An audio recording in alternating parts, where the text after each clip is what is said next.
Hey, Phil. Hello there. This is a really exciting, slightly scary episode because we're meeting someone who has scared us. Yeah, well, it is such a great actor that he scared us intensely, and not in like all horror roles. Sometimes but he's so good that you think, oh, he must be like that. But I have since now seen him on other shows being him, and he seems like a sweetie pie. I've been watching a lot of his work. Yeah. And the thing that's interesting is, and reading his book, Eric Roberts, Runaway Train, it's called. Yeah. Which is named one of the movies after one of those incredible performances. Yes. But also a little bit about his life. And it is a wild read. I really recommend it. But it's very, very interesting that we get to know him now because this is a guy who's worked with some amazing directors. Yeah. But he's worked so much. Do you know how many movies or TV shows he's appeared in? I think it's got to be in the hundreds. It's around 800. Oh. And I looked at my IMDb credits because I always think, because I do a lot of specials and little things. Yeah. I was very interested when it got to like 200 and like I think it's a 215. Right. He is, I think, second of anybody in IMDb history. We have to ask him. I think there's one actor in Bollywood who has more credits, but this is a guy who is. But the American actor with the most credits. I believe that is so, and we can ask him about that. That's amazing. And what's great about that is there's things you can discover. Like until we knew he was coming on, I'd never watched The Righteous Gemstones. Oh, that's a great show. Which is, Danny McBride series. Yeah, and really funny. And I watched, but then I watched a few little movies. Yeah. Sort of, he does a lot of independent movies. And I realized he does videos that I like. He's in some of the bigger videos of all time. I saw that he does music videos. Amazing. And his stepson, is a musician? Keaton. Right. Simons is very good songwriter, singer-songwriter. I'm sure we'll hear all about that. There's a lot to discuss, and this book is, again, it is a real runaway train. So, all right, let's get to it. Here's Eric Roberts. Let's spill the beans, chew the fat, food for thought, jokes on tap. Talking with our mouths full, having fun. A piece of cake and humble pie, serving up a slice of life. Leave the dressing on the side, it's naked lunch. Clothing optional. Yeah, reading your book, there are guys who like to talk about how much they love their wives. I am one of them. My wife fears I protest too much. But reading your book, I was like, wow, even this love story, you managed to make it very real, visceral, and a little complicated. Like so that was Phil. How do you feel about having the title of what? Of most marriage, longest marriage. I feel good. We just had a beautiful vacation together in Europe, and that was very nice to do. You travel a lot together? You know who has us all beat? Who? Christopher Walken. How many years? I think something like, don't we do this? Something like 44, 45, 46, 48, something like that. Wow. Yeah. They met. They were both in the chorus line, the West Side Story, the Japanese tour, I think of it, back in 68 or 9, whenever it was, and got together. That's awesome. Stayed together. That's awesome. How'd you guys meet? In a brothel. I can answer more correctly. The brothel. She was going to a male brothel. It might be exactly. It might be appropriate to some of that story, but I believe it was on the MGM Grand on a flight. There you go, buddy. See, I read the book that close. I remember that airline. I got to fly that once. Wasn't it great? Amazing. Man. Why can't we have that again? It was what it was like to be a movie star back in the day. The MGM Grand. I'll sit right here. It was a giant living room in the sky. It was so cool. And you had private little seating areas Enclaves. where if you wanted to, you could close the curtain, right? But then communal areas, food was incredible. I'm sure there are people who would pay to do this again. Yeah, but they're not rich enough anymore. Is that what it is? I think it might be. Oh, well, no, the rich enough have their own plane. Well, some of the first class seats are up there. It's pretty spectacular. Yeah, I just flew. What's it called? Not first class, but business. Yes. Business is like old first class. Exactly. Great. Yeah. First class, must be like a brothel. Well, you pay a little extra for the full Right, yeah. happy ending, I think, on the flight. For the full The month. happy ending is usually just landing. I think, That's safely. funny though. Happy ending, you got to land. The other thing, but it made me wonder, when you've been in that many films, and I've been trying to watch a selective group of them that I had missed and going back to a few, but when you run into people you've worked with, how often do you not know what you were in with them? Does that, are you constantly running into people you've worked with? Yeah, and if I had dialogue with you, I will know who you are and why. but if you're just in the movie with me, I probably won't know you. And that's happened many times. I was in a movie with you, and I say, "What'd you play?" Well, I crossed the street behind you, and you did blah blah. I said, and that I won't know you. But if I had dialogue with you, because I love actors, I love good actors. Good actors are fun to know. So Right. yeah, I know you also love good directors, and so we wanted to ask, because it's very timely at this moment. I realize not only did you work with the great Christopher Nolan, in The Dark Knight, which is, a great, smaller performance in a great movie, but you also did The Odyssey before he got to The Odyssey. You did a mini series of The Odyssey, I think, with another of your directors. Am I right? It's the director of Runaway Train. Andre Konchalovsky. Oh, You're yeah. good, buddy. Have Good- you seen? good man. He's a journalist. Have you seen both? Have you seen the Christopher Nolan Odyssey? I have not seen it yet. I have seen the one I'm in. I saw the one before it.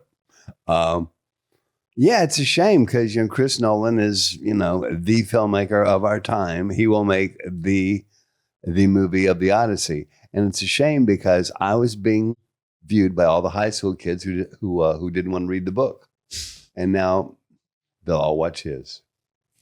What are you Times gonna change. do? Yeah, That's what what are you gonna do? happens. But he's a cool cat. He gave me my favorite note I ever got from a director. It's only one line. Want to hear it? Yeah. I'm doing a scene. It's a big scene, a lot of extras, a lot of background, a lot of people, a lot of stuff. And I have the closing line, bada boom, boom, give the closing line, and bada boom, I give it. And he screams, he's way away from us on a megaphone, electric megaphone. Cut! Dead silence. Eric Roberts, don't be funny. Oh, wow. And since I'm not known to be funny, I took it as a compliment. Yeah. But he shouts that, I'm assuming, in front of hundreds of people. Yeah, sure. Eric Roberts, don't be funny. Wow. All right. I won't be funny. What do you think is the nature of his greatness? Because I think we're going to be living through a year of people acknowledging his Those genius. kinds of filmmakers who make those kinds of films every time they work are gifted. They're big artistic geniuses, and we need them, and we only get them, once a lifetime, maybe, if we're lucky. And we got him, and we're letting him make movies his way, and it's cool. I can't wait to see The Odyssey. Yeah. Although I tell you what, when I was offered The Odyssey, my version of it, I had been off for like a month, and I had been up at my house in Connecticut eating, so I was a little hefty. And then Andre calls me and said, "I want you in The Odyssey. I want you to play blah blah blah." And I said, "Blah blah blah is never dressed." He goes, "Yeah, you must be in good shape. I'll talk to you Tuesday." Click click. I'm like, "Oh crap," and that was hard because I had to get in shape really fast. And I've seen a lot of your films. I don't remember a period. You did not have a Fat Elvis period that I've ever seen. I can't. No, I get many Fat Elvis periods. They always start around Halloween and they go to New Year's because I eat everybody's everything in those 2.5 months of time. Wow. And I usually gain about 30 pounds in that era, and then I lose it by Easter. Are you a big Nolan fan, Phil? Yeah, of course. I mean, he's made some incredible movies. I just watched for the first time yesterday, gearing up for The Odyssey. I wanted to fill in my, catalog of Nolan movies. I watched Interstellar for the first time yesterday. Have you seen it? Yes, I have. I've seen it, and it's very. Christopher Nolan is what Tarantino or Spielberg at different generations. My sons think Christopher Nolan is that guy, but one of my sons loves Interstellar, Yes. and one of my sons hated Interstellar. That's a good understand. sign. And That's I a good understand. sign. That's a great so sign. I went with both of them and had to agree. I agreed with both of them because I think like to keep my there's sons two close. kinds I of bet you're a movies. fun dad. He is. God, I bet you're a fun dad. Well, one of my sons, Andrew, if he's listening to this, we've done 230 episodes, whatever it is. This is one of the most exciting to him. He was like, "Oh my God, have you seen this, this, and this?" So I think it's cool that like maybe in the world of streaming and all that that my son, who's he's not a kid anymore, but he's young and he's a huge fan of yours. I love hearing that. Yes. A little side story about young fans. I had the fans I had, and then I was offered this music video by the Killers. Well, I don't do videos, so I said no, thank you. And then my kids said, "What are you doing? No, that's the Killers. Call them back." Not only the Killers, it wasn't the fifth or sixth or bad hit. Yeah. It was the classic. It was Mr. Brightside. It's like it is the one that you'd want to do. So I called them back and said, hey, "Can I be in your video? My kids are mad at me." And they said, "Yeah, sure, of course." So I made this really cool video with them, and then video started happening, and they all started going #1. So I started becoming this video king. You And did then- Mariah Carey, her best song, I believe, "We Belong Together." She was cool. And then I'm grocery stores now, and these 8-year-old kids go, "Mom, it's him." I have a whole new audience. I had no idea I was having. It's really fun. Well, my introduction to you was in 1980 in Star 80. That was 1983. 83. So, Yeah, it was called Star 80. so I have been afraid of you since then. And we've never met, and I didn't know. And in preparing for this, I didn't have time to read the book yet, but I looked at some interviews of you, and you're a sweetie pie. You are. You're the most loving, generous. No. Read the book. I know. I Because understand. Not I'm even he saying- says he No, but has been a sweetie pie all I along. understand. We all. I don't want to mislead anyone. We all get on that runaway train. We all have a journey. But I'm saying in recent years, your wife can back me up. Sweetie pie, right? Recent years. Recent years. Yeah. But I'm just, I'm so happy to meet you and not be afraid anymore. Oh, thanks. That wasn't my fault. It's Bob Fosse's fault. He wrote and directed that movie. That I know. Yeah. But was there something in you that made that character so unbelievably believable? It was Bob Fosse himself, because of a note he gave me once. We had shot all the stuff in Vancouver, and it's our first week in Los Angeles, and we're working, and I'm on the set one morning in my underwear with a guitar, Yeah. and I'm playing a song on film, and I messed up the song, so I said, cut. You don't say cut on a Fosse set if you're not Fosse. Yeah. And he says, what the F are you doing? Uh-huh. I said, I made a mistake. He said, God damn it, come here. And he walks across that big soundstage in Zoetrope. Come here, God damn it, come here. As if I've done something terrible. Oh my God. And I'm in my underwear. I'm barefoot with a guitar. And I got the whole crew behind me. And I'm not comfortable. And I go, they said, what? And we're way away from the crew now. They're way away from us. I said, what? He said, look at me. I said, I'm looking at you. He said, no, look at me. What's up, dude? He said, Eric, you're playing me if I weren't successful. Do you understand? And I did. Oh, so that darkness is from him. Yeah, I just got it. I got exactly what he was after with the frailty and the human element of that guy. The insecurity. Yeah, the fear of failure. And he was like that. He had that. It's interesting that I had never thought of the movie in that context until I read that. Well, in watch the book. it again now, having heard that story. Yes. And it reminded me a little bit of one of my favorite movies that a lot of people, again, it's very controversial. Yeah. Some people don't like it. Scorsese, who you turned down, if I remember from the book, he offered you a little part called Jesus in Oh my goodness. in The Last Temptation of Christ. Is that right? Is that what it is? Was that you turned that one down? Don't right? rub it in, pal. Okay. But he made The King of Comedy, which I love. And that made me think, oh yeah, everyone must have a movie in them, which is like, what if I hadn't been the greatest filmmaker of all time? What if I just had ambition and no talent? And I happen to both of those movies are powerful to me. They are, dude. No, he's one of the half a dozen perfect filmmakers. Martin Scorsese. And Fosse, Phil, I think you're even more of a Bob Fosse fan than I am. Oh, of course, Cabaret and Lenny, all that jazz. All that jazz is. They're all amazing. perfect movies. I mean, the only one that's not perfect is what's the first one? The Broadway musical. Cabaret? No, before that. Sweet Charity. Thank you, wife. Sweet Charity is not a great movie, and he knew it, but Lenny was, Cabaret was, all that jazz was, Star 80 was. They're perfect, and they're all different genres, and they're perfect movies from a filmmaker's point of view. Those are perfect movies. The way he incorporated music, everything about them. Oh my God! By the way, he predated music videos with the opening of All That Jazz. There you go. When he did on the George Benson song and put that. You don't. You remember it so vividly, right? Yeah. By the way, I heard an interview where you said a couple of movies that are your favorites, and we share this. They're both from Hal Ashby, Harold and Maude, which we've talked a lot about on this podcast, and Being There. Yeah, boy. That's almost a 10-year span, right, of the 70s, right? The beginning of the 70s and the end of the 70s. And he made so many films in the 70s that are classics. And only really, for my money, really one bad movie in his whole career. Which one? I don't want to say what it is. Nobody goes and watches it with that in mind. Well, you just pissed on Sweet Charity. It's okay. Yeah, I did piss on Sweet Charity. Did you work with him ever? No, and I was dying to. He and Fosse were my two heroes. Those two guys are the guys that I was going to grow up and work with. Yes. And I got Fosse, but didn't get him. That's all right. But I know his long-term girlfriend, Candy Clark. So I heard a lot about him, and I asked a lot of questions.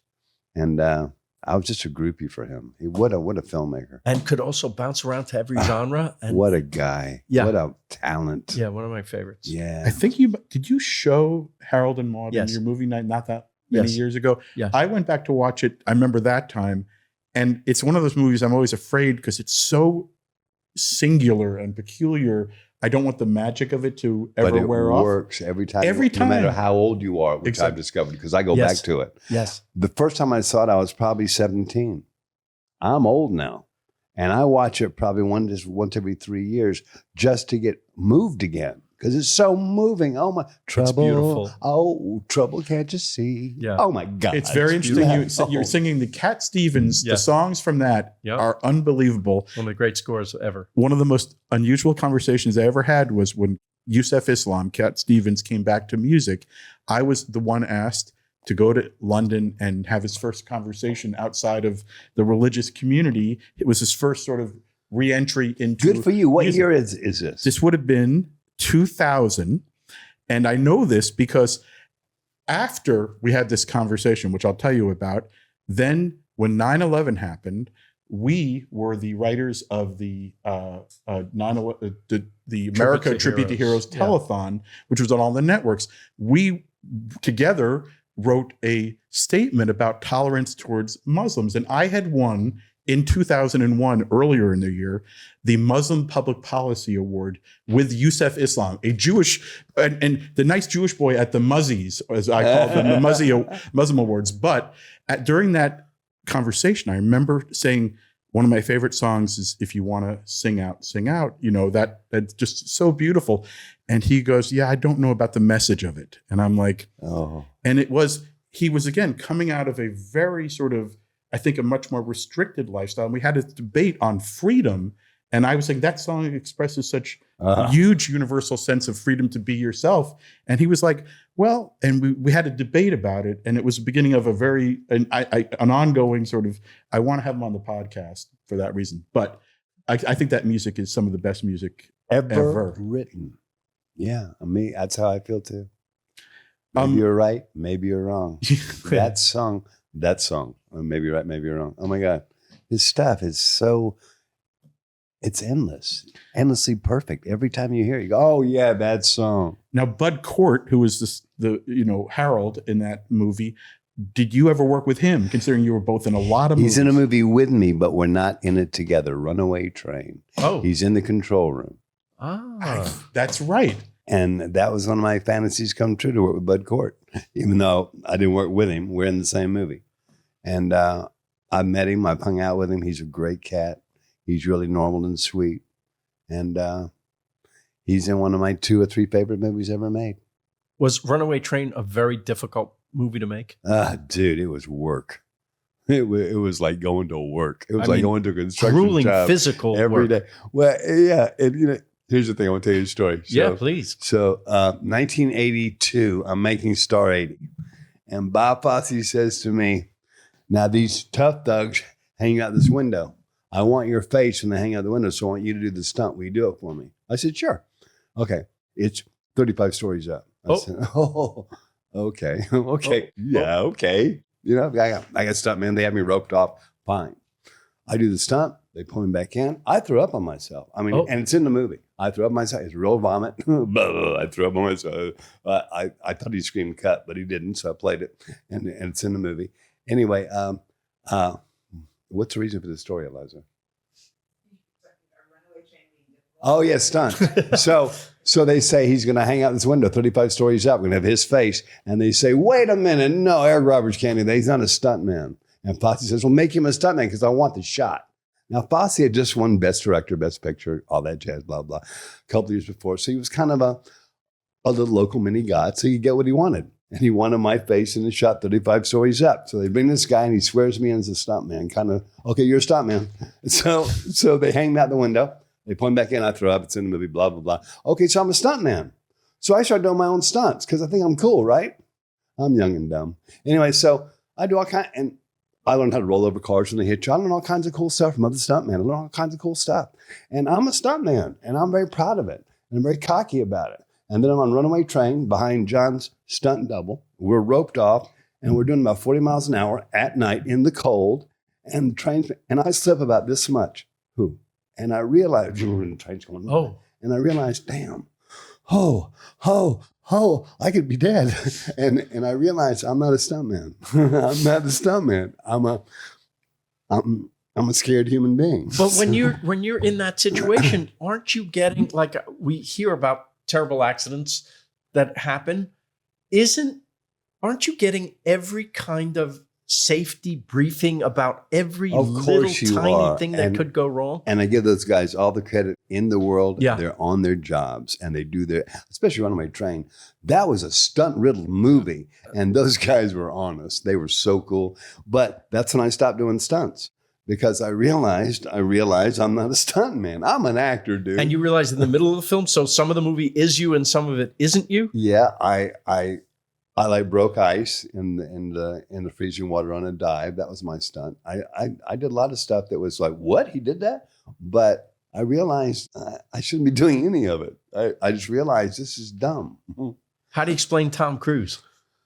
He's so brave and he's so complete that he doesn't get enough credit. Like Robert Redford, never got enough credit because they're both so cool, beautiful, talented, and complete. They're the complete artists, man. Both of those guys, but especially Cruise because he produces, directs, does it all. And yeah, man, I always wondered how they got insurance. They don't probably. They probably have to pay for it themselves. Yeah. I bet Tom Cruise has put his own credit card down that way. I heard they do the most dangerous stunt with him at the beginning of the film, so they haven't wasted the movie in case. That's probably a bad joke, but it's funny. I think it's true.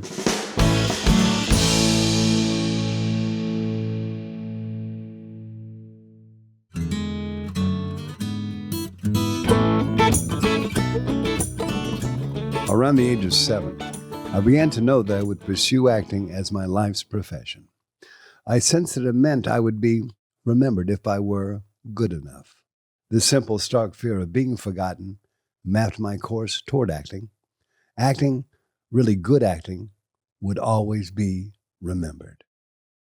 Even before I started school, I could name a dozen grown-up movies as well as the actors who starred in them. The summer after I turned 4, I appeared in my very first play as the mute clown, a toy, in a children's Christmas play called Toys for Tots. It was so much fun. We ended up performing the play 24 times, 8 times a week for 3 weeks. All the performances went perfectly, except for opening night. At 7, I was already a veteran, having acted in several plays thanks to my parents' acting workshop. The set of this little Christmas play was very simple. A door at upstage center and a toy box at downstage left. I don't remember why, but on opening night, after the last technical rehearsal, the toy box was moved from downstage left to upstage right. Oh. At the end of Act 1, the toys all head for the toy box and jump in. I didn't notice that it had been moved, so I went flying downstage left and landed in the space between the first row and the stage. Oh. I ended up with a black eye and a bruised forehead. Well, during intermission, I calmed down, iced my injuries, so the show and I really did go on. The lady who was stage manager kept telling me what a trooper I was. That's the first time I heard that word as she iced my face. And now whenever I hear that word, used by a lot of theater people, I always feel it's said to make somebody feel okay about making a mistake. I never liked being called a trooper. Excellent. And while we're doing this, I think we should maybe... And his first stunt. Yes. I had my first time. But speaking of being beautiful, do you think in your story, again, the book is full of you owning a lot of your, missteps or mistakes along the way, but excuse me, mistakes? Yeah, exactly. There's a couple. I could give you cites and page numbers. In fact, I have a few things. I don't know if you like to read from your book, but there are a few pages I thought, oh my God, I'd love to have you read a line or two. But if you don't want to, we don't have to do that. It's your show. But being beautiful, how do you think that impacted your career? Because when I read the book, there's all these people you've run into and worked with, from Rod Steiger. It's like there's like a generation of actors that I feel you have carried the torch forward for like these sort of. That is so kind but of this you. Intense, but you also had to fight being kind of beautiful and sometimes, fight against that in your work. Well, that's awfully kind of incredible of you to say to me. I never saw myself as handsome or beautiful up until a couple of girlfriends, but mostly my wife. My wife is. She's like, she holds me by the ears and says, "You don't realize," and she makes me believe certain things that I don't, and that's kind of one of them. It's not that I didn't, believe I was handsome. I just didn't care. It just was not a priority in my life. I had other shit to do besides, look good. I didn't really worry about it. It seems like there were times, like, was it Pope of Greenwich Village? I went back to watch and I hadn't seen it in forever. And it's like, wow, you were doing everything you can to look less Attractive. sexy. Yes. Well, he could not be a sex symbol, dude. Could not be that. You could not be attracted to that man. That was wrong for that character. Yeah. Yeah. Mickey Rourke, by the way, I think there's a story as someone who... Now, Charlie was sexy. Right. Yeah. Yeah, Mickey's character was cool, sexy, dressed cool. And he said something really nice about you when he won his Independent Spirit Award, which I worked on for many years. Wasn't that something? About, he just, apropos of very little, you weren't in The Wrestler, and he mentioned that you're a great actor. I know. Do you have a friendship of some sort with him? Because we had Kevin Bacon on the podcast once, and he said, oh yeah, all the diner guys stay in touch and get together and have a text chain and have dinner, except Mickey, because they can't, Mickey, who, by the way, is magnificent in that, as he is in almost everything. But are you able to maintain a human connection with We Mickey talk Rourke? all the time. That's very interesting. To the point where, this is years ago now, I'll give you old news and then current news. Old news is he calls my wife. This is like, I don't know, when is this, Eliza? This is like 2000 maybe, 1998. More recent voicemail. But anyway, he calls my wife and he goes, "Wow, what you do with Eric's amazing," because she's my manager. What you do with Eric is amazing. He's always working. Everybody loves him. Blah blah. How do you do it? Blah blah. Blah blah. Anyway, what's his best? Yeah, he did. But so he says, I'm unemployed right now and I need a gig.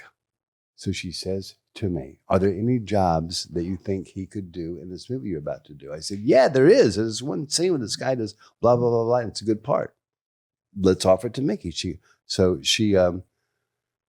knows me, so she reads it to be sure. And then she calls Mickey and they offer him the part. She talks with the producer, the director, everybody's, yeah, Mickey Rourke, sure, yeah, well, yeah, great. So he shows up on that day and I show up too because I'm kind of responsible for him being there. I'm not working that day, but I show up, and he has his dog and, talking to Mickey this and Mickey that. Okay, let's go to work. And they get ready to go to work and he still got the dog. I say, let's put the dog down. So we're going to shoot the scene. And he goes, no, I'm in the scene, the dog's in the scene. Anyway, it became an issue. I left. I let the wife deal with it. I left. And they fired him. And so that was one negative extreme. But then you have then you come around and you have this incredible performance that almost nobody knows about in a movie called Spun. He plays a speed dealer and I play his dealer. And he's so magnificent, it takes your breath away. And he dies in this movie and you cry because you're so invested in this character. And I'm not a crier. I cried like, oh my God, man, so good.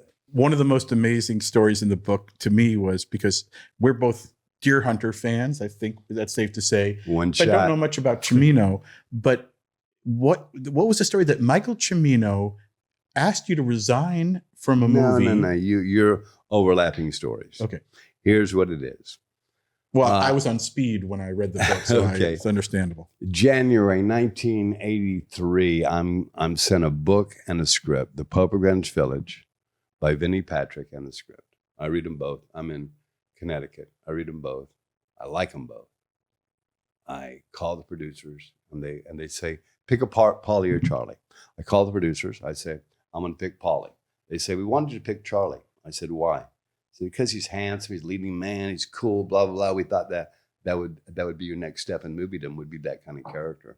I said, yeah, he's cool, but I want to play Paulie, but I want to play Paulie if I can play him the way I want to play him. And it's not the way he's written. He's kind of a tough, not very bright thug. And I want to play a mama's boy who wants to be a thug. And they said, whatever you want to do, we're hiring you because it's you, do it. That was January. So February, March, April, May, June, July, August. I diet, I perm my hair, I learn my script, I show up ready to go. I'm ready to make a movie. Let's go.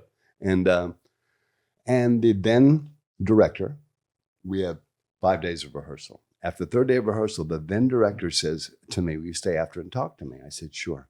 So I do it, just me and him. And he says to me, why are you so skinny? As if it's a thing. I said, I want to be a walking spaz attack. He goes, why'd you perm your hair? I said, same thing, walking spaz attack. He said, what the F is a walking spaz attack? I said, John Belushi, only skinny. He goes, no. This guy's a tough thug. He's dumb, but he's tough. He's dangerous. Blah, blah. I said, no, that's how he's written. Yeah. But I already told the producers, I'm not playing that. I'm doing this. And they said, okay. And that's, before you were hired. So I didn't talk to you about it. And, yeah, this is what I'm doing. He says, I want you to resign. I said, dude, I don't want to quit. He said, I want you to resign. It's not right for the movie I'm making. So I said, quote, I'll think about it. I was going nowhere. I'd been living with this guy for 8 months, this character. I was going nowhere. Well, I go up to Mickey's room. Mickey, the director, asked me to quit. What? So he called the producers. They fired that director. And then in the interim, there's all kinds of possible directors. One of them was Cimino. Oh, okay. And but I knew about Cimino from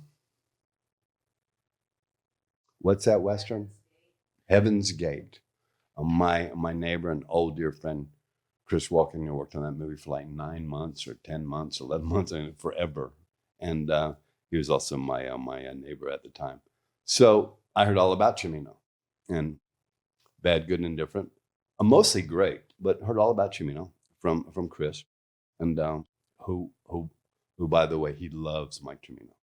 So, but I knew Heaven's Gate took forever and a day to shoot. And I knew I was the co-star of this movie. And it's a very hard job, lots of transitions. And I had to have a director I could lean on. And I was scared of Cimino. I was scared. And I vetoed him. And Mickey was like, "You're making a mistake, dude. He's a champion." I said, "Yeah, but he took forever and a day to shoot Heaven's Gate, and I'm nervous about that." So they brought in Stuart Rosenberg, Who did Cool Hand Luke? who directed a great movie, Amityville Horror, Cool Hand Luke, who directed a great movie, and just a great movie. It's a great film. Yep. And that's thanks to him. Phil has the best diner in at least LA, but in the world maybe. Max and Helen's recently opened up, but we had lunch there not that long ago with Jeff Bridges and Timo Burnett, who were spent so long on the set of Heaven's Gate. We got so many Heaven's Gate stories. It's like, I'd love to hear them all. oh, they were, we it's not ours to repeat, but it sounded super crazy. I will say that he chopped down a forest of trees because he wanted a lawn there I know about it. instead of just pointing the I know camera about that it. way. I know all about it. Right? There was megalomania, dude. I'd be afraid too. Yeah, it was something. Yeah, I got scared. Yeah. And I loved Stuart Rosenberg. Oh my God, he was such a great director. Yes. He was such a cool guy. And he let me go. And he would egg me on. Okay, do this more, do this more. Yeah. He was so cool. Was he your favorite? My favorite will always be Bob Fosse. Oh, Yeah. even as tough as he sounded. Oh, and that was why he was my favorite. He Yeah. knew what he wanted, why he wanted, where he wanted it, when he wanted it, and you got to give it to me. Let's go. He was that kind of guy. Like, okay, here we go. That's amazing. He was so cool. God, that movie is so creepy. It is so, the best docudrama ever made, though. Yes. Ever made. but it's unsettling. I mean, I do want to see it now, knowing you now, but it's so upsetting. It's a beautiful movie for what it is. Yes. It's Well, a tragedy. if you think about the nature of celebrity and the desire for fame and That's success, what he was talking that about it in was that so movie. ahead of the curve. That's right. It's like, to Did you watch it now. again now? No, I told Phil what I was watching, and he said something about I'm afraid to watch Star 80. You did that to me the other day. It's true. I'm afraid to watch it again, and it made me afraid of it. Plus, I think it would have cost $2.99 on. I was trying to see what I could get free. Can on you watch the it? streaming. I'm talking to your wife. You can watch it. It's really hard because the experience with that is the same as he did in Cold Blood, also a remake. You actually, you go crazy and you think you can change the ending. So the whole movie you're waiting for your ending, and then it depresses you. Oh my God, yes. That's my wife. It's so painful. I understand though. You just need to say no to meeting with Are we And- hearing her, Xavier? Or should Probably we- not. Okay. It It did. picks up enough. Well, okay. We'll have I sometimes. want both of you to sort of.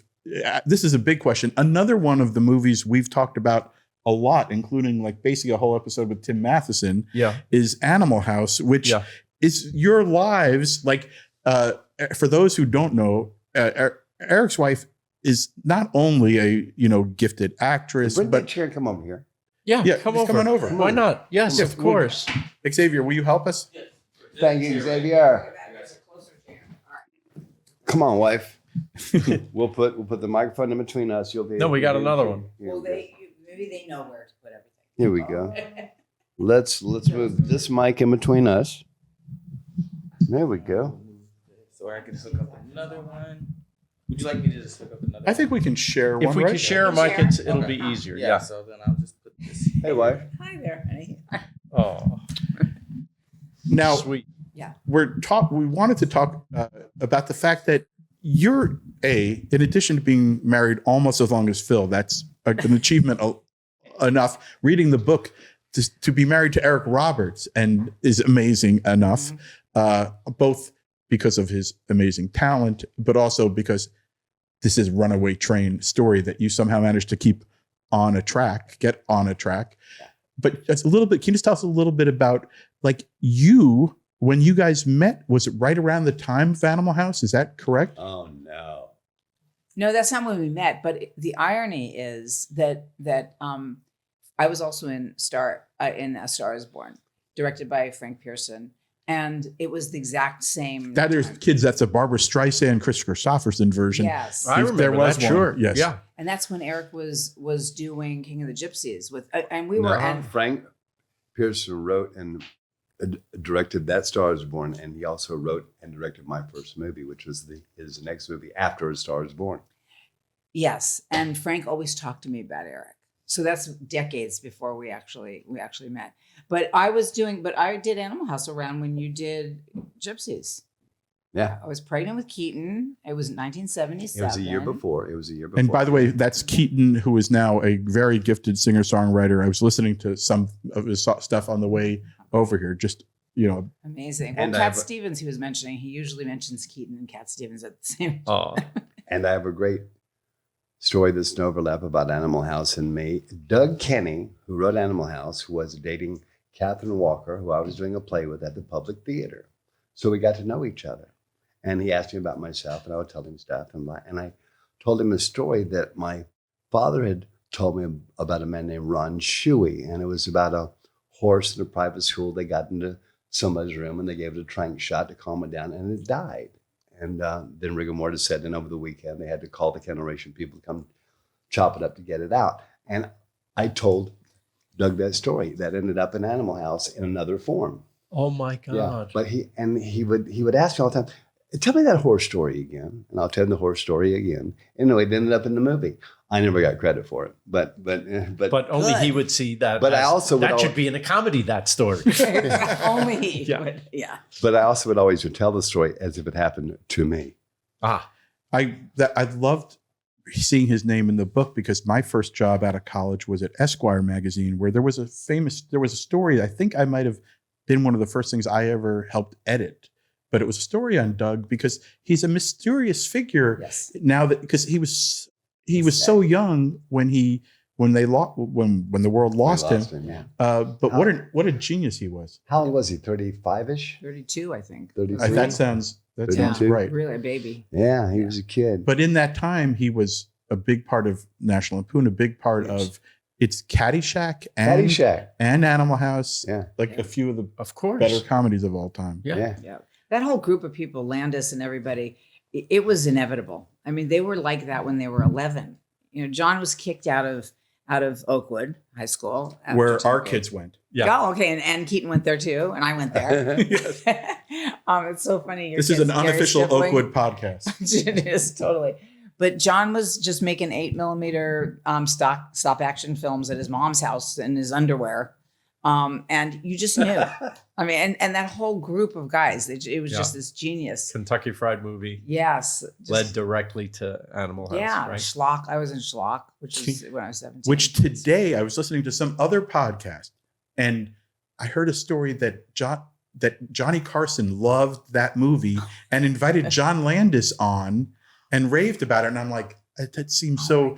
I got to go back and see that. I didn't know that either, but I heard one of the Beatles loved that movie, and that I was like, okay, so do they want to meet? Because I'm ready. But I didn't know that about Johnny Carson. And Keaton just got a tattoo of me being held by Schlock on his leg. I mean, it's because he was in Europe where it's insanely popular, and that tattoo was available. I don't know this movie. Have you seen it? I have not seen this movie. Oh, you'll love Is it. it out there? Can we so see it? bad, it's magnificent. It might be $2.99 again, though. Okay. It's So so good. I can do so it. much fun to watch. Schlock. It's very schlocky. If you can't find it, I'll send it to I you. love it. Is Kentucky Fried Movie That came after. after? Yeah, Yeah, that came after. Much after. Do you remember that movie? Kentucky Fried Movie very well. That was one of the first times I remember going, I don't think my parents would want me. No, in this one of the first theater. R-rated movies that I saw, and you saw stuff. You saw Exactly. stuff, yeah. You got to see stuff if it's a Landis movie. It's fantastic. Can I ask you a question about one of the great things?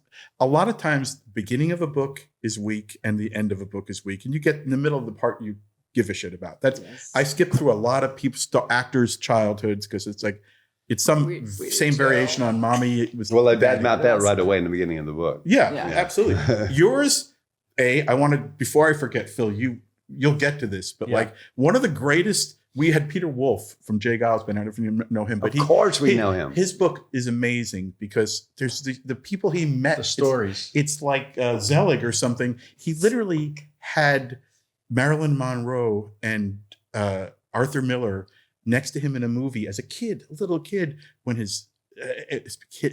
think his sister was in the hospital, and Marilyn Monroe fell asleep on him On his in the shoulder. middle on his shoulder, and I'm In the like, movie and there's a series Yeah. like that, but. I thought that was the best story ever to put in the first part of a book to keep you awake.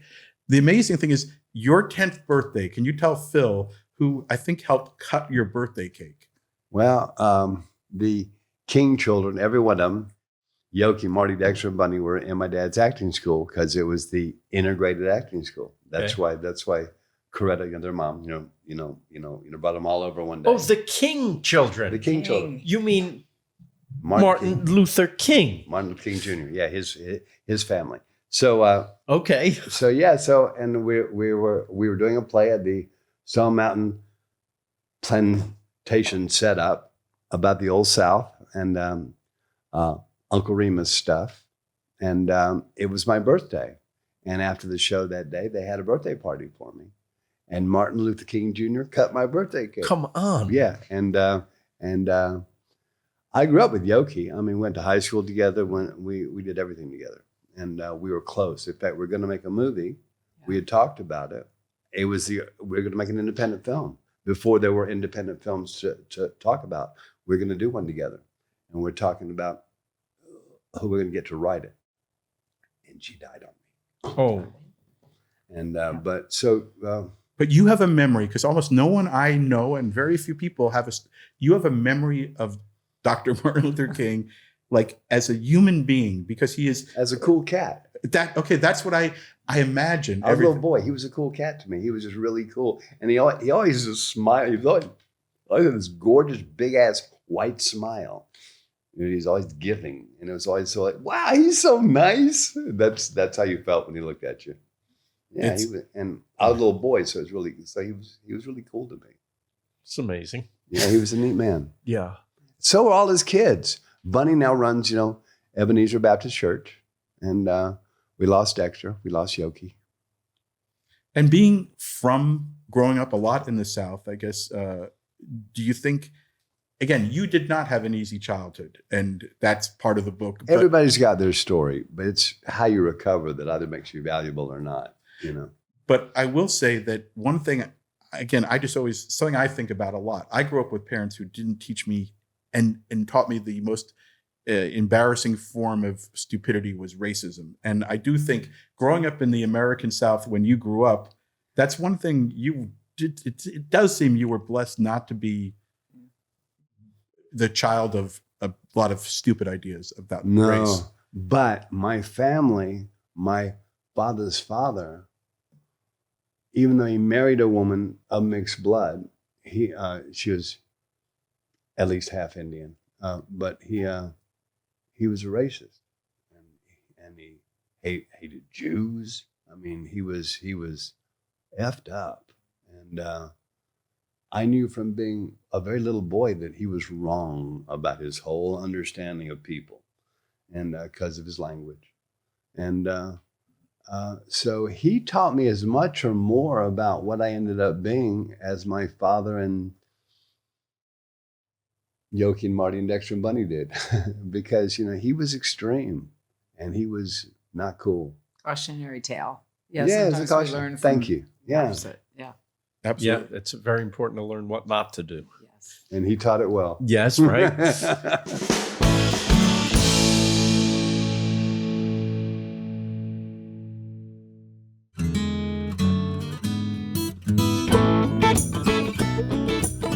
Whenever I read a memoir, particularly the memoir of a prominent person, I've wondered, why are they writing this? Why are they telling all this to me, a rank stranger? It can't be just for the money. Something else is going on, something deeper. I'm not smart enough to know what it is, but one obvious answer is that if you don't speak for yourself, someone else is going to speak for you. And as the late, great Dr. John used to sing in Such a Night, I don't do it. If I don't do it, somebody else will. I would love that song. In the old Hollywood days, the studio used to make up a bio for every movie star, and you had very little to say about what they wrote about you. Well, some movie stars back in the day were almost relieved to have these phony stories pinned to them because they were often better than what really happened. Shirley Templeton's a perfect example. Her parents preferred the official story of the luckiest and cutest girl in the world, though that image would become a straitjacket for her as she grew older. etc., etc., etc. But other movie stars hated walking around with a fake story about their lives. In a way, it's what my daddy tried to do with me. Send me out in the world with a big, fat, false narrative. I always thought from your childhood, I knew that there was like an acting school, I think in the house and all that.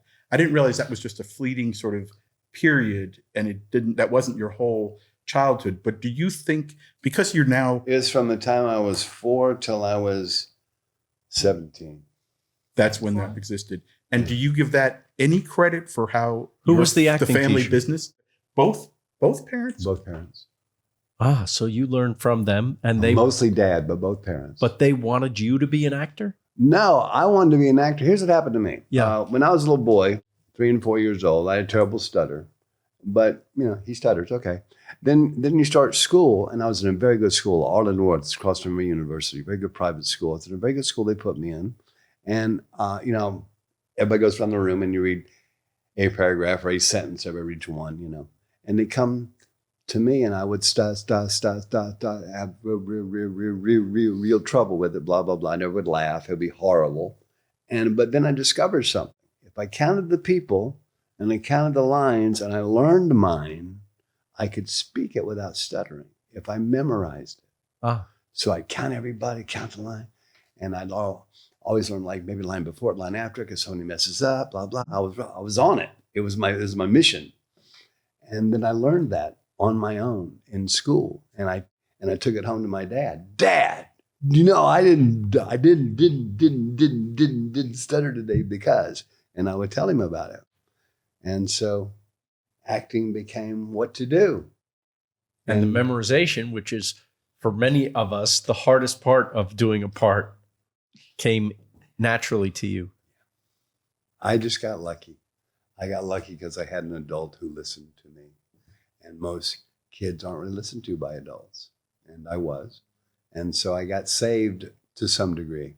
The funny thing is reading about, again, the dysfunction of your parents. The one thing I did think, because I don't think we've ever met, and I don't think, Phil, you've ever met. No. I have met your sister, Julia. I have met your daughter, just because I write a lot of event shows and in different ways, got just briefly. But the one thing I would say universally, it's extremely bright, bookish, smart family. Like it is, and I don't know if your parents were if you think of them, but like this is a book written by, and you had help, Sam Kashner, I guess. Oh, wow. What a winner. But this book is a very, very smart book by a guy who's clearly read a lot of books and loves books. But is that something that your family, is that a universal trait that your parents did? Were they both very intelligent people? My father was very well read.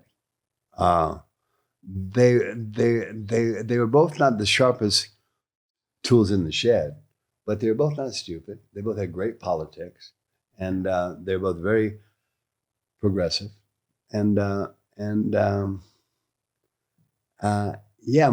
father had a library of maybe 200 or 300 books. I have a library of maybe 500 books. And just because I'm a reader, that's what I do every day. Before I go to bed, I read probably 10 pages of what I'm reading. And if I'm off and I'm home and she's not having to do stuff for her, I'm just reading a book. And I have the best life a man could have, and that I have a job I like, I have a wife I love, and she's my boss. And it's the best relationship because she takes care of the business and she tells me what to do and I do it and it works. How's business? It's great. It's great. You're working. I'm guessing you're working right now. You're doing something. You're going to be in something. I'll let you take over. He was in Croatia yesterday. What? Yeah. In the country, Croatia? In the country, Croatia. He landed yesterday afternoon. I've been there. Yeah. Pretty awesome, right? Yeah. We're filming. I love the food. I love the food. Yeah, the food's great. Come on. I know. I tell especially young people, you want a first trip to Europe and you don't want to spend a lot. Yeah. It's kind of like inexpensive Italy, isn't it? There you go. Yes. Isn't it gorgeous? Well, by the way, do you know Phil has a show, Somebody Feed Phil, on Netflix and now going to YouTube? And I believe, I hope I'm not getting confused here, but Croatia was to me the biggest discovery where I was like, it went from a place I had no interest in ever going to top of my list. I said to my wife, "Oh my God, this is You should go. unspoiled I Italy." can't wait to go back. Everybody has to go. Everybody has to go. And What great people, what parts? great food, great place, great weather, all of Yes, it. yes. What Yeah. parts were you in? What parts of He Zion? doesn't know. I was in, is it Zagreb? Is how you say the capital? Zagreb. Yeah. Zagreb. I was Right. there and a bunch of other places. And what's this movie? It's called Exposure. Yeah. He really, I mean, you got to know, we had heard about it as a little beautiful gem, actually Yes. from Julia. And so when he got this job, I was like, oh, that's exciting, but it's very short time. And then the guy I sat next to coming back from Nashville yesterday, he discovered, like you did, he and his wife went there for their honeymoon, and they're taking their kids now who are grown. So it's exactly what you said. You can do that without spending a fortune. And it's so beautiful. And the people are so nice. Eric was there. He shot literally for 2 days. Oh. So he got there, you arrived the next day. Then he Yeah. had a rest day, which was just kind of an accident. Shot for 2 days and came back.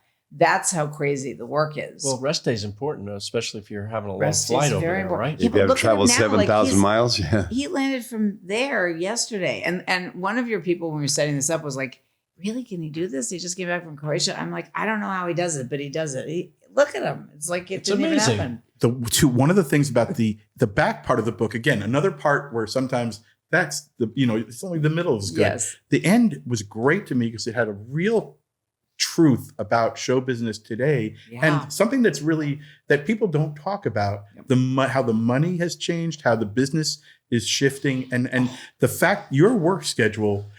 This is going back a It's couple in the years, book. but it's in the book. But like one thing that was amazing was this is the best version of how to explain it, that you did The Dark Knight, and on the same day filmed Larry the Cable Guy's What? Witless Protection movie. In one day, you were doing both of those. That's things. a career. Do you remember that as a good day at work? I mean, that as saying to her, "That's insane." And Emery Yeah. said, "Yep." And that's what keeps me happy. Her owning it. Me saying to her, in a way that's not positive, "That's insane, darling." And my wife says, "Yep." I was like, it's brilliant. They both shooting in Chicago. Why not? You can't say no. I mean, I can say no to Dark Knight. Yeah, I can't say no to I had so much fun on Witless Protection. We had so much fun. He was such a great guy to work with. But Dark Knight had an alias. It was called Rory's First Kiss. But and everybody- everything was watermarked and whatever. But however, That's what's the cover name. yes. Yeah. And we thought we were sneaking in that nobody would know. And he's on the Witless Protection set, and some fans come up, and Eric was like, "I got this," and he completely was confused. He goes, "It's Rory's First Kiss that we're doing." And the locals from Chicago were like, "No, that's Dark Knight. This is Witless Protection." Like they were so far ahead, and they knew exactly. And it wasn't just one day. He shot both movies at the same time. Amazing. So there was, we just juggled the Oh days. no! And I have to say, I didn't expect when I read this book to relate to anything about Eric Roberts, because he's, again, Different. because you're beautiful, talented. I'm talking about the Eric Roberts. You're still beautiful to me. You're in David, let me grab you by the ears and tell you Yes, to Yeah. stop. that you're beautiful. Oh, thank you. Yes. But I related to some of the work stuff, including like when you wrote about that. We just had a day where Phil was asked to do a big, cool hit show. I don't think we can say yet which Yeah. it is, right? Right. And I was working on a big event show for a billionaire. And then Ringo Starr, who I've known for 38 years, Yes. said, "Oh, I can do the podcast." And it was exactly in the Don't same say no. call time and exactly when I Happens to her every day. so pressure. do you live with that sort of like Every day. And Phil actually, I did thank ask God, them. he called and what did you I say? did ask the TV show, could we shoot my thing earlier Right. because I'm interviewing Ringo today. They say And yes. Ringo is the magic word, apparently. Oh, so if you yeah. ever need it Oh yeah. to yeah. get out But of do you, something, do you that- have as a manager, do you have to, because people shift all the- everything. all The the sweat. This Rico Simonini, who's both a cardiologist and an actor, and we love him dearly. Great human, So great he's, cardiologist, great actor. all the studies Wow. about stress. You're none of those things. Well, you're No. you're a pretty good No, actor. but I constantly call Rico, and I'll be like, oh my God, I have 4 things that I have to shoot in different parts of the world at the same time. And they all say it can't be changed, whatever. Yeah. Am I going to die from this? And he'll be like, well, maybe, but you know, what are you going to do? We have a trick, which is Eric, like Ringo's your ace in the hole. If a location, sweet, independent people are like, oh, we already booked it, there's nothing we can do. Yeah. I'll put him on the phone with whoever's house it is or whoever's bar or something. He'll be like, hey, it's Eric Roberts. Sometimes it's Eric Roberts, Julia Roberts' brother, if he has to throw that in. And you just got to do me a personal I throw that in favor. too. It just doesn't work for me. We have coached more people who are not actors in exchange for them changing their location or changing their date, even by a couple of hours. Yes, right. I got a great story for you. It worked for you though. Ringo, you did do Ringo, right? Absolutely. Who, wait, I have to just say, by the way, I hear from Lukather, the tour to be on is Ringo's tour. The only person who really gets it right touring, he treats every single, his opening act, every musician. I've been on that everyone tour. Says that, right? Everyone says it. We have actually, as this is tonight, as we're speaking, Howard Jones, who, you know, an 80s pop star, is on, and he said the exact same thing. He goes, it spoiled me for touring the rest of my life. It was the greatest gig. Right, it's a floating party. Well, no, but they just do it in style. They do it. Dignity. They take care of people. Dignity. Yeah. So good. What were you saying? Communication. No. You see this incredibly movie star picture on the book. Yeah. Okay. That's not really Eric. You can see that. Okay. That's not Eric. And Eric doesn't smoke anymore. Okay. When the book was coming out, I said, look, guys, I want to kill all the weirdness everybody has. You know, do they like each other? Do they compete with all that crap? Get rid of it all. Let's call this book Eric Roberts, Julia Roberts' brother. On the back, Eric Roberts, Emma Roberts' dad. Well, let's do that. And they all went. I said, please. So I said to her, good idea, huh? She said. No. And then the publishers, they're like, he's not serious, is he? Please. And they were, he's joking, right? No, I'm serious. Julia Roberts' brother, Emma Roberts' dad. That's what I am to most of mankind now. That's okay with me. I like that. I have no issues. Yes, but you're trying to, we want to read the book because of you. You don't want to diminish yourself. But I'm not. I'm very proud of my sister. I'm very proud of my daughter. I'm very proud of myself. But this is about you. If it weren't for me, I shouldn't say that. But you know. Well, here's a positive thing that I would love to put out into the universe. Can you name one work thing that you admire? Like if it's a performance, what do you love about Julia? What do you love about Emma? Because I have to say, for this, I did watch an Emma movie, which actually had Marielle Hemingway's daughter in it with her, and they were both so great. Yes. Wow. And so funny. And she is, but like, and again, I'm a little old. I think I took my kids to see a lot of stuff with Emma, but they're both, and Julia, no one needs me to say it, but I'm a fan of them. Can you say something as a fan of each of their work? Okay. I always love watching my daughter, no matter if it's upside down. I love watching my daughter. But she arrived for me as an actor in Maybe I Do. Oh my God, she's so good in that movie. It makes me sob from joy to see my kid be brilliant. And she's brilliant. And from then on, all of her stuff, if it's not brilliant, it kisses it. It's right there. Yep. And she's my kid. And I'm so proud that she's that good. Love that. And I like myself. So I like liking her, for the same reason. It's just, it's all about vanity, dude. Yeah. I'm very happy to be my kid's dad. And I could understand that you'd want to put that on the book. And my favorite thing of Julie's will always be Pretty Woman, because she had acted in 3 or 4 movies. I got her Screen Actors Guild card, her first thing. Yeah. And then she did 3 or 4 other movies. Mystic Pizza and a couple of others. And Satisfaction, which we got to talk to at great length with Justine Bateman. Yeah. Right. Justine, yeah. But Pretty Woman, she still wasn't a pro yet, but she was talented, but she was completely lovable. You wanted to hold and love her forever, just as a person, as a character, as a personality. And I just love that about my sister. And so that's why that movie is one of my favorites. She did more for prostitution in that movie. I also think I got to know very much at the end of his life, and I don't know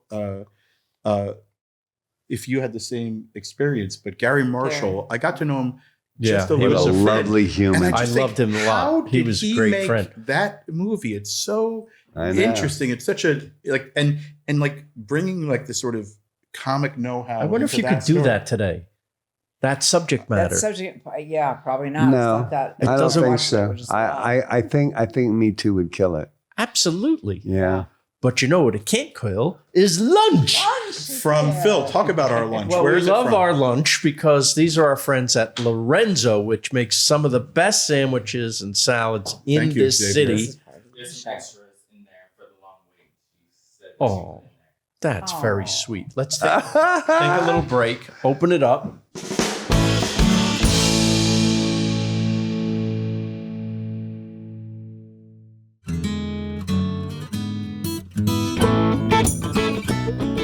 Fosse.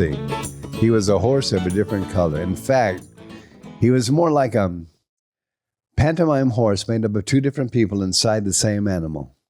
He was a creature of the American musical theater, directing legendary shows such as Pajama Game, Damn Yankees, How to Succeed in the Business World Without Really Trying. And while he kept his hand and his genius in musical theater, directing Pippin and the It'll Run Forever musical Chicago, it was the siren song of the movies that began to draw his attention away from the stage to the soundstage.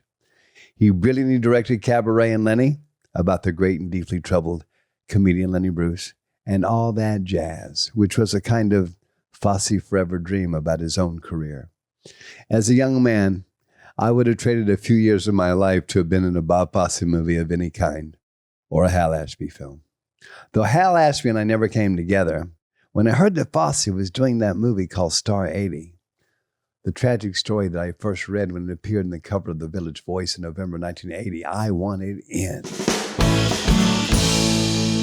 I have one food and beverage related question for you, since we're having this amazing meal by Lorenzo California, who sent extra things, I think. One is it Cafe Central? Is that what it was? Central. Cafe Central. And now, can you just tell the story of, was this a restaurant? I'm trying to remember where you... It's a restaurant bar. A restaurant bar where you worked? Where I met... No, I didn't work there, but Jaffe? Sheila Jaffe, one of the killer cast directors of our industry, and her partner, Georgianne Walken, they cast together. Sheila Jaffe was the maitre d' there. And we met, and she fed me for free, and was my pal. And that's how we met, and we later grew into a brother-sister relationship, and she was my assistant for a while. Always a dear friend. Always loved and adored her. Always will. And the bartender at that joint Was Bruce Willis. was Bruce What? Willis. Yeah. The famous stories. By the way, Yeah. I grew up. I lived in New York, as did Phil, but I think you moved out here a few years earlier. Mhm. But there was always people talking about, before he was a really, really good actor, he was a great bar. He was like one of the most buzzed about Yeah. bartenders in New York Star history. quality, Sure. star quality, doesn't matter what you're doing. Did he also work at Joe Allen's, East Coast Joe Allen's? No. Just Cafe Central. I worked at Joe. And did you, when you were in, was it one of the Stallone, a couple movies with him, The right? Specialist. With the Stallone movies, did you ever say, hey, did you ever talk about Cafe Central? And do you ever reminisce with him? Not with Stallone, but No, I mean with Bruce and I see each other all the time. I mean, we see it all the time. We see each other probably 3 times a year. And yeah. How you doing? What you been? What are you doing? Who are you married to? That kind of stuff. And yeah. And Bruce, you can't wish that on anybody what happened. He had the world by the tail and they got stolen. That's just a tragedy. It is. Because he was so likable. And he gave us some great ass movies, man. But you talk about the changes in the industry. I used to be married to Jimmy Simons, and he worked with Glenn Caron, who's become a really good friend of ours also. And when they were casting Moonlighting, going through that process, it was really hard for Glenn to get Bruce in that role. He wanted him, and the network wanted just pretty boy and too offbeat. He tested for the network. They tested his test at the preview house to get it, and there was all this pushback. And Glenn was going to walk the series away to somewhere else, and finally just said, "I'm having this guy." And the network thought, "We'll replace him later." And then it was Bruce Willis. And then the people at CBS and NBC who had seen him for pilots got fired for passing on him. So those politics and all of that. And then when I was casting Look Who's Talking, all the comics we tried, who were great comics, they didn't work for the voice of Mikey, but we thought of Bruce Willis, who at the time, major actors weren't doing animation. And Jimmy was doing moonlighting. I went to set and I said to Bruce, "You have a baby." He only had one at that time. "She'll never be able to see your movies. They're not for kids, but this she'll see." Signed on for the role. Wow. And then that became a thing. Now everybody does everything. We were going to do a show called Famously Poor. I mean, there's an actress, major actress in huge films, married to a huge director. And for a while she was couch surfing. She couldn't afford a place to live. I mean, it's completely, we do talk about it. No, the economics and I think by the day, this book is, even since the book came out, there's fewer studios, there's fewer people paying, and it's rougher. And everything's an intern. Your attorney's offices are run by interns, and that your internship will get you your next internship. That's all it's going to get you. My daughter is an incredible chef and caterer, and pie bake shop and all this stuff. And I mean, the piebakeshop.com, I highly recommend. PI. I love it. Plug it. I love it. PI Bake. I want to try it. PI Bake Shop. And Grays.LA for the other stuff. And her decision to do that was incredible. Lauren Toder was Keaton's bass player. He died of myocarditis at the age of 19. Oh, God. My daughter was at university at UC Santa Cruz, and she was like, I know, she'd been cooking her whole life. I know what I want to do. She went to culinary school and did that. And then in her industry too, in all industries, she's watching she can barely pay for the food and then make a profit of $50? I mean, everything it's nuts. is financially connected. Everything. Every corner of every industry is connected to another corner of another industry financially. Yeah. Especially in this town. Especially. We all depend on each other. It's such an interdependent community. So interwoven. Yep. Yeah. All of it. Yep. Yeah, my kids are huge podcast listeners, so they're your audience. I mean, and people are having to create their own thing. I always loved the economics of acting in England, where it was a job and you were a working person. Yes. But we've gone a little too far in that direction. Now it's kind of like you have to get another job. And I didn't know until I read the book. Your mom, I want to make sure I'm getting this right. Yes. She was one of the first, am I right? One of the first women to write and direct sitcoms. She was the only woman And in the produce, writer's room for 30 years. What? She was the only chick in the writer's room for true. sitcoms. What's her name? Lila Garrett. Lila Garrett, 2 R's. I know that name. You have a lot I've of seen it on friends, like older generation friends and stuff. One of the who coolest know her. babes It's I've tough. ever met. She did one of my favorite few shows of all time. Which one? If I remember in the book, Get Smart, which Yeah. I Oh, with Mel Brooks. and she directed Archie Bunker's Place. Yes, she did. Which we talk a lot about. Carol Connor has come up a lot on the show, Yeah, including with Bonnie amazing. Hunt. Recently. I just deposited some residuals from both of those shows. I keep the slips because of the nostalgia. 45 cents, whatever, $1.92. But yeah, I mean, Well, your mom, whether she knows it or not, was a direct influence on me. I love that. I know that. That's so because cool of you to being say that. you. Yeah. It's absolutely true. She was such a cool Sitcoms. mother-in-law. I was crazy about But it. those sitcoms, those classic, I know, and you're you. They got in deep. Yeah. That's right. I watched them Yep. instead of going out and playing with other children. Yes. My parents said, "What are you going to do? Get a job watching television?" Right. And you did. Ha ha. Yeah, I know. Yeah, but Were they Listen, with us to see that, Phil? Did they see they were. And the moment I got a job writing television, I sent them the biggest TV I could find to their house with a note on it that said, "Ha ha." Well, did they do with I you love like you for that. what Woody Allen's parents did of still being mad at him that he wasn't a pharmacist? Or did they By the way, how funny is that? That people. There's a documentary. Jokes of all time. There's a documentary where Woody is on tour with his jazz band. Wild Man Blues? Wild Man Blues. Yeah. He goes at the end of the movie to visit his parents. His father is 100. Okay? Yeah. And he literally says to his father, "You didn't want me to do this job, did you? What should I have done?" "I always thought you should be a pharmacist," says the father. I'm like, my father, you can't believe you're seeing this. I It's watched this real. house, he says. They're like, Yeah. so what? You could have been a pharmacist. You'd have the security. He goes, "And then you would have been Shame. proud of me? It's a nice job." I know. My parents too, I'm sure you've had this. Yeah. Because show business is so sporadic, you never know. This Yes. could be it at any Yes. moment. This could be that. Any This was moment. my last. They were so concerned to have something to fall back on. Yes. Did your parents tell you this? You got to they have something tell to you? fall They back didn't. on. Did you have other jobs, by the way? A thief. He wanted to. That was the other choice. Be a thief. Joe But big time So- professional. I mean, real money. Professional thief. But by the way, not a petty. Really? No. So like a politician. you mentioning Christopher Walken, which he comes up a few times in the book The as being best your friend. cook I ever met is not a chef. I worship.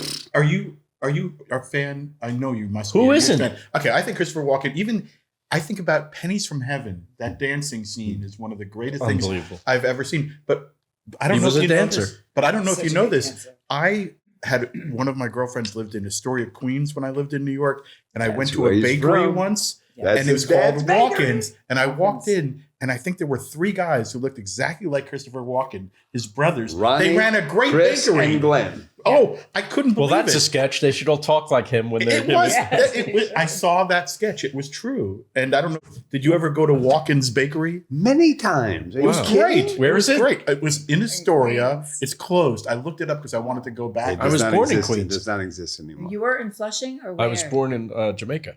Oh my gosh. It makes me. I'm You? from New York. Yes? Yeah, I'm from Manhattan. Bewitched moved us out here, the family, because my parents were writing it. But Right. you're too young to have met Elizabeth Montgomery, my first crush, right? That's what you think. And I'm not too young. Did you meet her? Well, I did meet her because I was on set. That was the show that moved us out here. I was Oh, very wow. young, Her but mom and dad wrote that show. not my dad. That was her third mom husband. and her one of my third stepdads. husband One of my wrote that many Did- stepdads. Did you like her? I loved her. Okay. I How can do you keep not my like crush, her? William my, Ashford. my was first cool, crush. man. She was amazing. And she was a really good actress. Yes. Yep. And yes, and you realize that some forms of AI are kind of look at your nose and it happens. I mean, she was so far ahead of her time. And there's stuff that you can do now where you just push a button and stuff happens. It's like the new Bewitched. Right. I was totally intrigued by. I thought of her as being that real person, and she was just as lovely as you thought she was. It was incredible. Isn't that nice? Yeah. And cute. Is Yeah. Christopher Walken any of the characters? I remember years ago I did something with Jack Nicholson. And I and I talked to him on the phone a lot, but I'd never really hung out. And I went to the house to spend time working with him on something. And his assistant sort of noticed I was waiting to go up to the main house. And she goes, "Don't worry. He's every character you ever loved." Like in Aw. real life, Yes, all that's of true. those characters, Yes. they're in him. And That's you've had that right. experience. Yes. But I wonder, is Christopher Walken, because I think he's dead on one of the best ever. Yes. He's got sharp intelligence. He's got sharp humor. So when you see that in moments, you go, "Oh!" and you like get like knocked back by his moments like that. That's what he's like as a person. Ever have a seat, have an eat.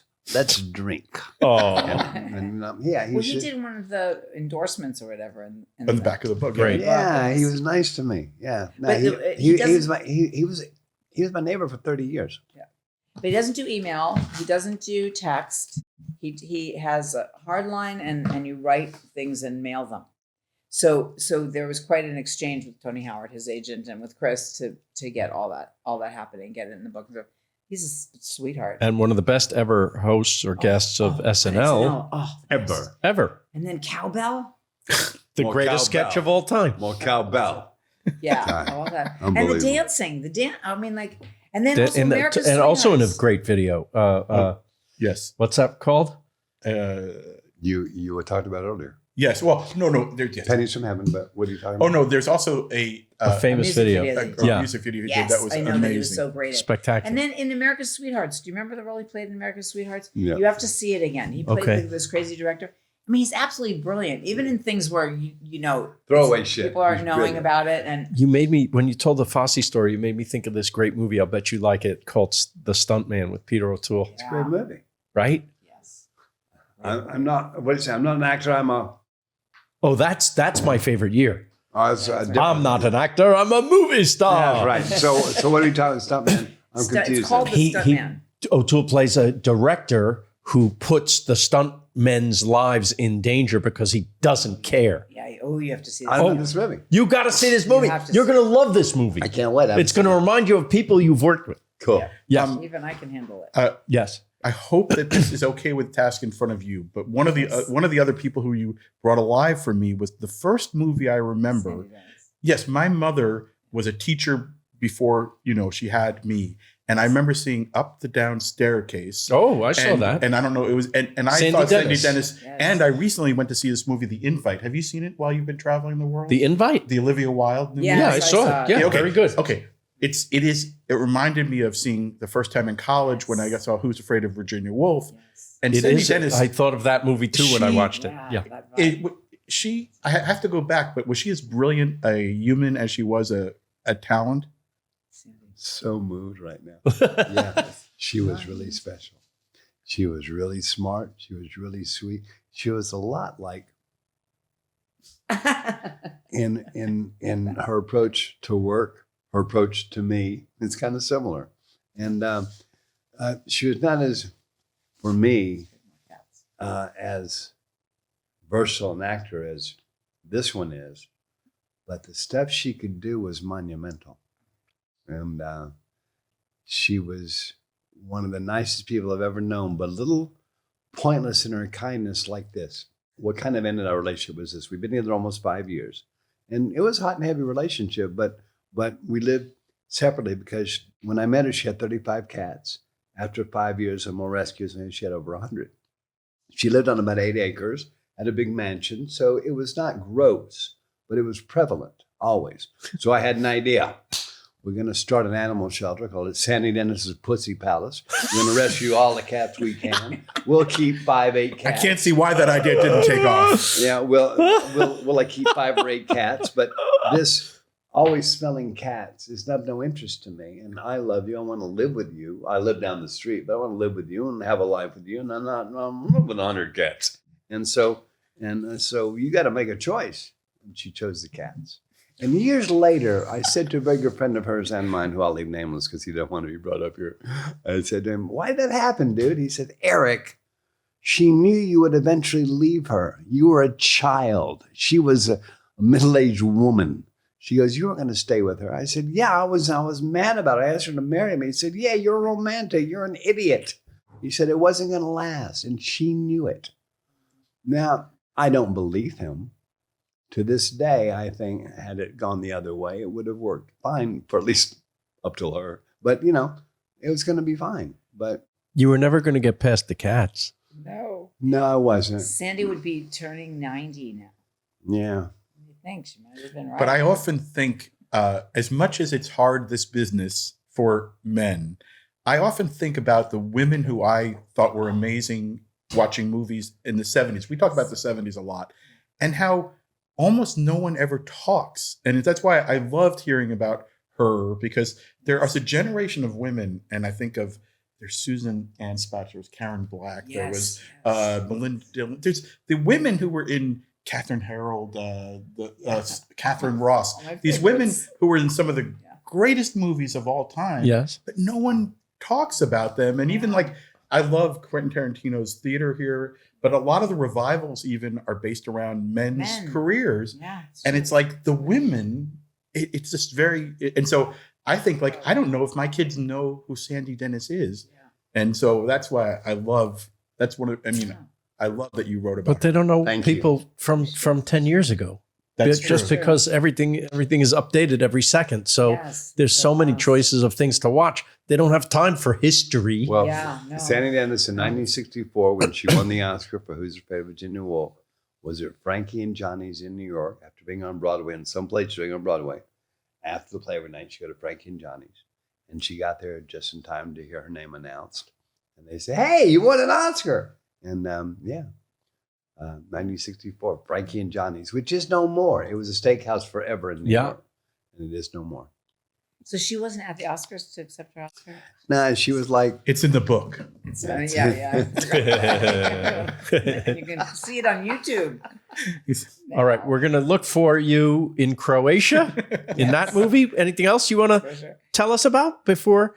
Good. So you have one that you can't say, and we just got invited to the wrap party of a series that Eric is now in, but we're not allowed to announce it till they announce it. Darn it! Is it a Netflix thing? So it is not. It's actually actually it used to be a network, and now it's a reboot. Got it. And it actually is one of the streamers, and I forgot which one. It's all right. But it's really cool, and Good. he's very happy about it. Great. So soon we'll be able to put that together. I'm Great. sorry. Come back then. But we'll talk about Yes, that. we will. Yeah. you know what I didn't bring up that I like to bring up because it's kind of recent, not too recent, but Righteous Gemstones. Love that show. Now that show only had 4 seasons. I think I was in the second or third season. Second. Really funny show. That was my favorite job maybe I've ever had because of the character. Because Get to have fun. The way I got the part, it was an open call. Yeah. And it described my family. So I got audition for this. And so I did, and we sent it in, and I got the part kind of that day. And so, but that part, that location, those scripts, those actors, those bosses. Yeah, you're everything perfect. about it. You and You're John perfect. Goodman together. That's Perfect. Yeah. What a guy to magnificent. work with. Oh, what he's a special. lovely, Yep. lovely man, and what a good ass actor, and what a guy. He's special. Every day we had the same conversation. He shuts out. He goes, "Hey, Robert, how you doing? Yeah, good. Yeah. You know your lines? Yeah, I'll be back in an hour." Naked Lunch is a podcast by Phil Rosenthal and David Wild. Theme song and music by Brad Paisley. Produced by Will Sterling and Ryan Tillotson. With video editing by Daniel Ferreira. And motion graphics by Ali Ahmed. Executive produced by Phil Rosenthal, David Wild, and our consulting journalist is Pamela Chellan. If you enjoyed the show, share it with a friend. But if you can't take my word for it, take Phil's. And don't forget to leave a good rating and review. We like 5 stars, you know. Thanks for listening to Naked Lunch, a Lucky Bastards production.